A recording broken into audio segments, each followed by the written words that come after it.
Hello, আসসালামু আলাইকুম। সবাইকে টেকনিক্যাল অ্যানালাইসিস হাবের পক্ষ থেকে শুভেচ্ছা। আ আপনারা সবাই হয়তো জেনে থাকবেন যে টেকনিক্যাল অ্যানালাইসিস হাব প্রতিনিয়তই আপনাদের সামনে কিন্তু নতুন, নতুন ভিডিও নিয়ে আ বা নতুন, নতুন শেয়ারের অ্যানালাইসিস নিয়ে হাজির হয়। সেক্ষেত্রে প্রতিদিনের মতো আজকেও আমি একটি ট্রেন্ডি আইটেম নিয়ে কথা বলব বিস্তারিত। তো সেক্ষেত্রে আ অবশ্যই যারা আমার চ্যানেলটি ফলো করেন, অবশ্যই তারা আ বা আমার চ্যানেল থেকে কিছুটা হলেও উপকৃত হচ্ছেন এবং যারা নতুন এই ভিডিওগুলো নতুন ১ম বারের মতো দেখবেন, তারা অবশ্যই চ্যানেলটি সাবস্ক্রাইব করবেন পরবর্তী ভিডিও পাওয়ার জন্য। তো সেক্ষেত্রে আমরা আজকে বিডি অটোকার শেয়ারটি নিয়ে কথা বলব। স্ক্রিনে আপনারা দেখতে পাচ্ছেন বিডি অটোকার শেয়ারটির ডেইলি চার্ট। ডেইলি চার্ট অনুসারে আমরা যদি দেখি এই শেয়ারটির হিস্ট্রি, তো সেক্ষেত্রে খুব সহজেই আমরা দেখতে পাচ্ছি কিছু গ্রাফ ড্র করাও রয়েছে। তো আমরা শুরু থেকেই বলব শেয়ারটি অ্যাকচুয়ালি ২০১৮ সালে এর আগের তথ্যগুলো আমি দেখতে যাচ্ছি না। তো সেক্ষেত্রে যেখান থেকে শেয়ারে বড় প্রাইস মুভমেন্ট হয়েছিল সেখান থেকেই দেখব। এই শেয়ারটি কিন্তু ২০১৮ সালে ৳৭০ লেভেল থেকে একটা বড় ভলিউম নিয়ে দেখতে পাচ্ছেন যে একটা বড় ভলিউমে কিন্তু ৳৭০ লেভেল থেকে অলমোস্ট খুবই শর্ট টাইমের মধ্যে শেয়ারটি প্রায় ৳৩৫০ লেভেলে উঠে যায়। যাই হোক ওই সময়টাতে এই শেয়ার থেকে কিছু প্রফিট করেছিলাম যতটুকু মনে পড়ে। এই শেয়ারটি তখন ভালো প্রফিট দিয়েছিল। তো যাই হোক শর্ট টাইমের মধ্যেই কিন্তু শেয়ারটি আমার মনে হয় যে ২-৩ মাসের মধ্যেই শেয়ারটির একটা বড় প্রাইস মুভমেন্ট হয়ে যায় এবং ধরাছোঁয়ার বাইরে চলে যায়। যাই হোক এরপরে শেয়ারটির ছোট, ছোট আপ ডাউন করে অলমোস্ট আমরা দেখতে পাচ্ছি শেয়ারটি আবারও কিন্তু সেই লেভেলে যায়।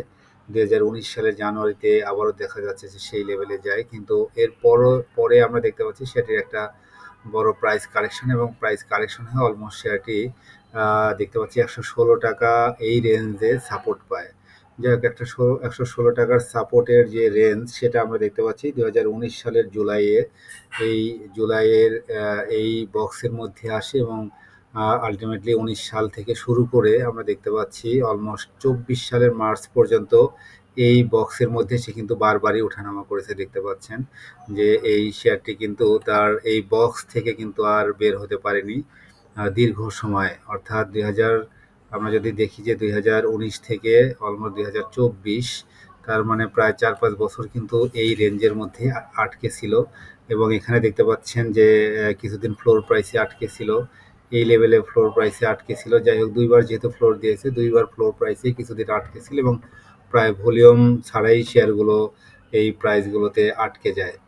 যাই হোক তো শেয়ার আমরা যদি দেখি যে এই শেয়ারটির বিস্তারিত, তো শেয়ারটি অ্যাকচুয়ালি বারবারই এই রেঞ্জে এসে ৳১১৪ রেঞ্জে এসে কিন্তু উপরে ওঠার চেষ্টা করে। আবারও সে কারেকশনে আসে। কারেকশনে এসে আবারও সে ওঠার চেষ্টা করে। বারবারই দেখতে পাচ্ছেন যে এভাবে সে ওঠার চেষ্টা করে, সরি। এরপরে আবারও সে ওঠার চেষ্টা করে। এখানে আবারও তার এই ৳২০০ রেঞ্জ অর্থাৎ ১১৪ থেকে ৳২০০ রেঞ্জের মধ্যে আমরা দেখতে পাচ্ছি এখানে একবার উঠেছে। এই একটা এখানে একবার উঠেছে অর্থাৎ ২০২২ সালের দিকে। আবারও সে কারেকশন ফেজে যায় এবং কারেকশন ফেজে গিয়ে আল্টিমেটলি ২০২৩ এর মাঝামাঝি আবারও সে ৳২০০ রেঞ্জের দিকে যায়। ফাইনালি ২২৩ এর মাঝামাঝি থেকে এই শেয়ারটি যখন কারেকশন ফেজে যায় তখন কিন্তু আমরা দেখতে পাচ্ছি সে এই বক্সের বাইরে চলে যায়। দেখতে পাচ্ছেন যে এই বক্সের আল্টিমেট যে তার একটা ভালো একটা স্ট্রং সাপোর্ট জোন ছিল। সাপোর্ট জোন স্ট্রং বলব এইজন্য শেয়ারটি কিন্তু প্রায় ১ বার, ২ বার, এখানে দেখতে পাচ্ছেন ৩ বার, ৪ বার, ৫, ৬ বার অর্থাৎ অসংখ্য বার কিন্তু সেই সাপোর্ট লেভেল থেকে কিন্তু ঘুরে যায়। কিন্তু ফাইনালি ২০২৪ সালে সে কিন্তু আর এই দেখতে পাচ্ছেন ২০২৪ সালের শুরুর দিকে সে যখন এই বক্সের বাইরে চলে যায়, তখন কিন্তু সে তার ৳১১৪ যে স্ট্রং সাপোর্ট জোন সেটা কিন্তু ভেঙে নিচে নেমে যায়। তো যাই হোক এরপরে সে যখন এই আ আ তার এই যে স্ট্রং যে বক্স ছিল, এই বক্সের মধ্যে থেকে যখন বের হয়ে যায়, তখন আল্টিমেটলি সে তার এই ৳১১৪ টা তার আবার একটা স্ট্রং রেসিস্ট্যান্ট জোন হয়ে যায় এবং ফাইনালি নিচে আরেকটা বক্স ক্রিয়েট করে 72 বা 70 টাকা লেভেলে সে আবার এই 70 থেকে 114 টাকা রেঞ্জের এই বক্সে আবার কিন্তু আটকে যায়। দেখতে পাচ্ছেন যে এখান থেকে 114 টাকা থেকে যখন পড়ে যায় তখন প্রথমবার 88 টাকা এসে সে আবারও 114 টাকা বারবারই কিন্তু এখানে ওঠার চেষ্টা করে ফাইনালি আবার তার যে লোয়ার লো তৈরি করে 70 টাকা রেঞ্জ, এখান থেকে সে আবার আস্তে ধীরে ওঠার চেষ্টা করছে। এখন ফাইনালি আমরা যেটা দেখতে পাচ্ছি যে শেয়ারটি কিন্তু তার যে লোয়ার বক্স সেই বক্স থেকে কিন্তু বের হওয়ার চেষ্টা করছে। তো সেক্ষেত্রে যদি বলি যে এই বক্স থেকে বের হতে পারবে কিনা, তো আলটিমেটলি দেখতে পাচ্ছেন এই বক্সে কিন্তু সে একবার, দুবার, তিনবার এবং ফাইনালি এখানে দেখতে পাচ্ছেন চারবার। এইবার ফাইনাল যে তার ডেস্টিনেশন সে এই লেভেলটাকে ক্রস করার জন্য কিন্তু চেষ্টা করছে দেখতে পাচ্ছেন। তো এখন কোশ্চেন হলো যে আলটিমেটলি সে কি তার এই লেভেল ক্রস করতে পারবে কিনা। আমরা যদি এখান থেকে ক্রস করে তাহলে কিন্তু তার যাত্রা এদিকে যাবে। প্রথমত তার 136 টাকার একটা রেসিস্টেন্স রয়েছে। আমরা যদি রেসিস্ট্যান্সগুলো ড্র করি, এখানে একটা রেসিস্ট্যান্স রয়েছে এই লেভেলে, এটা 136 টাকা লেভেলে। এর পরের রেসিস্ট্যান্স রয়েছে আমরা দেখতে পাচ্ছি এই লেভেলে 160 টাকা লেভেলে। আচ্ছা, এর পরের রেসিস্ট্যান্স রয়েছে 190 টাকা লেভেলে এবং ফাইনালি 205 টাকা লেভেলে রেসিস্ট্যান্স রয়েছে। যাই হোক, এই ধাপে ধাপে এই রেসিস্ট্যান্সগুলো সে ব্রেক করতে পারবে কিনা সেটাই দেখার বিষয়। আলটিমেটলি এখন কোশ্চেন হলো যে তার যে এই লোয়ার যে বক্স সেই বক্স থেকে আসলে বের হতে পারবে কিনা। এটা আমরা একটু ক্লোজ করে যদি দেখি তাহলে হয়তো ক্লিয়ারলি আরও দেখা যাবে। দেখতে পাচ্ছেন সে কিন্তু এখনো বক্সের যে আপার যে রেসিস্ট্যান্স জোন, গতদিন দেখতে পাচ্ছি যে সে এই জোনে কিন্তু বাধা পেয়েছে। আপনি দেখতে পাচ্ছেন যে আমি আর একটু ক্লোজ করে যদি দেখাই, সে কিন্তু তার এই যে এই লেভেল হাই আমরা দেখতে পাচ্ছি 118 টাকা, এই লেভেল 18-19 টাকার এই লেভেলে সে কিন্তু বাধা পেয়ে আমরা দেখতে পাচ্ছি যে এখানে একটা উইক তৈরি করেছে। সেক্ষেত্রে যদি আগামীকাল অর্থাৎ রবিবারে যদি সে এই গত দিনের ক্লোজিং প্রাইসের উপরে দিয়ে শুরু করে যদি এখানে একটা আবার একটা ক্যান্ডেল পজিটিভ বা গ্রিন ক্যান্ডেল তৈরি করতে পারে এবং ফাইনালি যদি তার এই লেভেলটাকে ক্রস করতে পারে তাহলে আমরা হয়তো এখান থেকে স্বপ্ন দেখতে পারি যে এই শেয়ারটি হয়তো তার ফাইনাল যে রেসিস্ট্যান্স জোন সেটাকে ব্রেক করবে এবং আলটিমেটলি পঞ্চমবারের মতো সে অ্যাটাক করে বা চেষ্টা করে সে তার এই যে বক্স সেই বক্সের বাইরে যাওয়ার ফাইনাল একটা সাপোর্ট পাবে আর কি। তো আলটিমেটলি যদি সেই বক্স থেকে বের হয় তাহলে 134 টাকার দিকে যাবে এবং এর পরবর্তী রেসিস্ট্যান্স রয়েছে আমরা দেখতে পাচ্ছি 157 বা 60 টাকার দিকে। যাই হোক, এই হলো এই শেয়ারের ডেইলি চার্টের অবস্থা। এবং এরপরে আমরা এটাকে যদি একটু উইকলিতে দেখি কি অবস্থা দেখা যায়, আমরা দেখি উইকলি চার্টে এটার অবস্থা। আচ্ছা, অলমোস্ট সেম টাইপেরই অবস্থা আমরা দেখতে পাচ্ছি উইকলি চার্টে। তবে এই শেয়ারের আসলে এই বক্স থেকে বের হতে গেলে আলটিমেটলি ভলিউমটা আরও একটু বাড়া দরকার। তো সেক্ষেত্রে ভলিউম যদি বাড়ে তাহলে হয়তো এই বক্স থেকে সে বের হতে পারে আর কি। আমরা এরপরে আরও কিছু বিষয়ে দেখব। আচ্ছা, ফাইনালি যদি সে এই বক্স থেকে আগের যে বক্স ছিল অর্থাৎ 200 টাকা লেভেলের যে রেসিস্ট্যান্স জোন সেটাকে ব্রেক করলে হয়তো ফাইনালি তার ডেস্টিনেশন আমরা দেখতে পাচ্ছি এই বক্সের মধ্যে হতে পারে। তো যাই হোক, আমরা আশায় থাকবো যে শেয়ারটির বিস্তারিত কি হতে পারে। আচ্ছা, আমরা আরও কিছু ইন্ডিকেটর নিয়ে কথা বলবো। আমরা আগের যে ড্রয়িংগুলো এগুলো আসলে ডিলিট করে দেই। ডিলিট করে আমরা নতুন কিছু ইন্ডিকেটর দেখব যে ইন্ডিকেটরগুলো আমি ফলো করে থাকি, তো সেগুলো অবশ্যই দেখব। আচ্ছা, আমরা যদি ইএমএ ক্রস ওভারটা দেখি, ইএমএ ক্রস ওভার আমরা দেখব। আমি সবচেয়ে বেশি এই ইন্ডিকেটরটাকে ফলো করে থাকি। তো সেক্ষেত্রে আপনারা দেখতে পাচ্ছেন যে এই শেয়ারটি কিন্তু লাস্ট কয়েকদিন আগে তার ইএমএ ক্রস ওভার করেছে।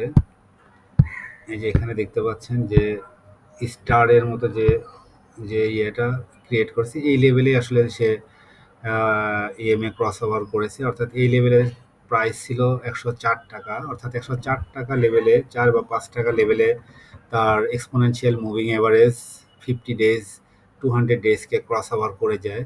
আমি বারবারই বলেছি যে যখনই 50 দিন এবং 200 দিনের ইএমএ ক্রস ওভার হয় সেখান থেকে প্রাইসের একটা ভালো মুভমেন্ট হতে দেখা যায়। তো আমি নর্মালি এই ইন্ডিকেটরটা খুব ফলো করে থাকি। তো আমরা যদি এর আগের ইএমএ পজিটিভ ক্রস ওভার দেখে থাকি তাহলে এখানে কিন্তু ২ বার ক্রস ওভার হয়েছিল। তো এটা ৳20 লেভেলে এই ইএমএ ক্রস ওভারের পরে ৳20 থেকে কিন্তু শেয়ারটি একটা নির্দিষ্ট সময় পরে ৳৩০০ ৳৩৫০ দিকে চলে যায়। তো যাই হোক, এটা একটা পজিটিভ দিক। যদিও এখানে আমরা দেখতে পাচ্ছি পজিটিভলি ইএমএ ক্রস ওভার হয়েছিল। এখানে ১৩৮ থেকে ৳১৯০ দিকে যায়। এখানেও একটা ভালো প্রাইস মুভমেন্ট হয়। তো আল্টিমেটলি দেখার বিষয় যে এবার যেহেতু ইএমএ ক্রস ওভার হয়েছে ৳১০৫ দিকে, আর বর্তমান প্রাইস কিন্তু ৳১১৪। তো সেক্ষেত্রে শেয়ারটির কিন্তু খুব বেশি প্রাইস মুভমেন্ট হয়নি। তো সেক্ষেত্রে আশা করা যায় যে সে এই ইএমএ ক্রস ওভারের মাধ্যমে সে কিন্তু একটা ভালো প্রাইস গ্যাপ দেওয়ার যথেষ্ট সম্ভাবনা রয়েছে। যদিও আমি বারবারই বলছি যে এখানে ভলিউমটা কিন্তু একটা ফ্যাক্ট। সেক্ষেত্রে এই শেয়ারের যদি বড় প্রাইস মুভমেন্ট হতে হয় তাহলে এখানে ভলিউম কিন্তু বাড়াতে হবে। তো এটা একটা ইস্যু। আচ্ছা, এরপরে আমরা আরও কিছু ইন্ডিকেটর দেখব। আমরা যদি আরএসআইটা দেখে আসি, আরএসআইটা দেখব। আরএসআই দেখি, আরএসআই বর্তমানে 74। আমরা জানি যে 74 অবশ্যই কিছুটা রিস্কি জোন। 70 পর্যন্ত আমরা আরএসআইকে খুব পজিটিভলি দেখে থাকি। তবে যদি প্রাইস মুভমেন্ট, ভলিউম সবই পজিটিভ থাকে তাহলে 70 থেকে অনেক উপরেও যেয়ে থাকে। তো আলটিমেটলি তার এখানে 74 থেকে 80 দিকে কিন্তু তার একটা রেসিস্টেন্স রয়েছে অ্যাজ পার আরএসআই। তো এটা একটা ফ্যাক্ট। এরপরে আমরা যদি দেখি এটার ম্যাকডি দেখি, ম্যাকডি অনুসারে শেয়ারটি এখনও প্রাইস মুভমেন্ট যে খুব বেশি স্ট্রং তা না। ম্যাকডির হিস্টোগ্রামগুলো যেহেতু খুবই ছোট ছোট রয়েছে, তো সেক্ষেত্রে আমরা গতদিন দেখতে পাচ্ছি যে ম্যাকডি জিরো লাইনের উপরে ক্রিয়েট করেছে, এটা একটা পজিটিভ দিক। উইকলি চার্টে যদি দেখি, হ্যাঁ, উইকলি চার্টে কিন্তু আমরা দেখতে পাচ্ছি যে ম্যাকডি কিন্তু দীর্ঘদিন পরে আমরা দেখতে পাচ্ছি যে হিস্টোগ্রামগুলো খুবই স্ট্রংলি উপরের দিকে যাচ্ছে এবং ম্যাকডি লাইন এবং সিগন্যাল লাইন অলমোস্ট 23 সালের সেপ্টেম্বরের পরে জিরো লাইনের নিচে আসে এবং ফাইনালি দীর্ঘদিন কিন্তু তারা জিরো লাইনের নিচে ছিল। এখন আলটিমেটলি তারা জিরো লাইনের উপরে আসলো, এটা একটা পজিটিভ দিক। এটাকে যদি মান্থলি চার্টে দেখি, মান্থলি চার্টে আমরা দেখতে পাচ্ছি খুবই স্ট্রংলি কিন্তু ম্যাকডি লাইন এবং সিগন্যাল লাইনের ক্রস ওভার হয়েছে এবং লাস্ট 3 মাস আমরা দেখতে পাচ্ছি হিস্টোগ্রামগুলো কিন্তু পজিটিভ হয়েছে। সেটা অবশ্যই এই শেয়ারের জন্য অবশ্যই একটা স্ট্রং, অর্থাৎ লং টাইম ফ্রেমে এটা অবশ্যই একটা স্ট্রং পয়েন্ট যে এটার ম্যাকডির হিস্টোগ্রামগুলো বড় হচ্ছে এবং তার যে ম্যাকডি লাইন এবং সিগন্যাল লাইন সেটার ক্রস ওভার হয়েছে। যাই হোক, এটা হলো তার টেকনিক্যাল অ্যানালাইসিস। যদি আমরা কিছু ফান্ডামেন্টাল বিষয় দেখে থাকি তাহলে আমরা দেখব এর ইপিএসটা দেখে আসি যে ইপিএস এর কি অবস্থা। আচ্ছা, ইপিএস বিচারে শেয়ারটির আসলে আর্নিং পজিশন 2019 সালে আমরা দেখতে পাচ্ছি ৳১.৫ মতো আর্নিং ছিল। এরপরে কিন্তু ইপিএস একটু ভালোই ফল করে। এরপরে 2020 সালের পরে 2023 সাল পর্যন্ত দেখতে পাচ্ছি ইপিএস এর একটা ভালো গ্রোথ ছিল, কিন্তু ফাইনালি 24 সালে এসে ইপিএস কিন্তু আবার ড্রপ করে। তো যাই হোক, ইপিএস বিচারে শেয়ারটির খুব বেশি অবস্থা ফান্ডামেন্টালি ভালো নয়। আচ্ছা, ন্যাবের বিচারে ন্যাব কিন্তু ৳7, খুবই পোর ন্যাব। ন্যাবের বিচারেও কিন্তু শেয়ারটির পজিশন খুব বেশি ভালো না। শেয়ার হোল্ডিং যদি দেখে থাকি, শেয়ার হোল্ডিং অলমোস্ট সেমই রয়েছে, খুব বেশি চেঞ্জ হয়নি। এখানে আমরা শুধু দেখতে পাচ্ছি ডিরেক্টর হোল্ডিং কিছুটা বেড়েছে আর কি। আর ডিভিডেন্ড বিচারে যদি দেখি, ডিভিডেন্ড খুবই পোর। তো অ্যাজ পার ফান্ডামেন্টাল অ্যানালাইসিস আমরা অবশ্যই বলতে পারি শেয়ারটির ফান্ডামেন্টাল সকল ইন্ডিকেটরগুলোই খুবই পোর অবস্থায় রয়েছে আর কি। আচ্ছা, যদি ব্লক ট্রানজ্যাকশন দেখে থাকি তাহলে এর ব্লক ট্রানজ্যাকশনে খুব বেশি শেয়ার দেখা যাচ্ছে না, অর্থাৎ 2025 সালের আমরা শুধুমাত্র একটা ব্লক ট্রানজ্যাকশন দেখতে পাচ্ছি। 17,000 শেয়ারের। যাই হোক, সর্বোপরি আসলে শেয়ারটির ফান্ডামেন্টাল বিচারে শেয়ারটি খুবই উইক পজিশনে রয়েছে, তবে টেকনিক্যাল অ্যানালাইসিস বিচারে শেয়ারটির কিন্তু পজিশন খুবই ভালো। তো এই ছিল বিডি অটোকার শেয়ারটির বিস্তারিত আলোচনা।